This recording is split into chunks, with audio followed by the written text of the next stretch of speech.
উদ্যোগের পরও কমছে না তামাক ব্যবহারকারীর সংখ্যা, ফলে বাড়ছে মৃত্যুর সংখ্যাও। তামাকের ব্যবহার কমাতে দাবি উঠেছে কর বাড়ানোর। এ প্রতিপাদ্য নিয়েই আজ পালিত হচ্ছে বিশ্ব তামাক দিবস। বিশ্বে প্রতিদিন গড়ে 96 কোটি মানুষ ধূমপান করে। এর মধ্যে 30% পুরুষ আর 5% নারী। তামাকজনিত রোগে বিশ্বে প্রতি মিনিটে মৃত্যুবরণ করেন গড়ে 10 জন। দেশে প্রতি বছর মারা যায় 57,000 মানুষ। তামাকের ব্যবহার কমাতে আইন করা হলেও তার প্রয়োগ নেই, তাই বাড়ছে তামাক সেবীর সংখ্যা। তামাক নিয়ন্ত্রণ আইন যেটা সংশোধনী 2013 এটা মহান জাতীয় সংসদে পাশ হয়েছে। তামাক দ্রব্য বিক্রি বিপণন এগুলো যাতে আরো কঠোরতর হয় এইগুলো আইনের মধ্যে রাখা হয়েছে।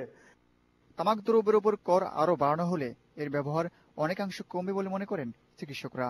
1 টাকার কম দামে যদি একটা সিগারেট কেনা তার সামর্থ্য থাকে, সে কিছু খাওয়ার জন্য আগ্রহ লাগলে সে সিগারেটটাই প্রথমে কেনে। কিন্তু এই সিগারেটের দামটা যদি বা বিড়ির দামটা যদি 5 টাকা হয়, সে আরেকবার চিন্তা করবে সে একটা কলা বা একটা আপেল খাওয়ার জন্য। বিশ্বব্যাংকের গবেষণায় দেখা যায় তামাকের দাম 10 ভাগ বৃদ্ধি করলে উন্নত দেশে 4 ভাগ এবং উন্নয়নশীল দেশে এর ব্যবহার কমে 8 ভাগ। Abdullah Mamun, independent news, Dhaka. দেশের বাইরের খবর।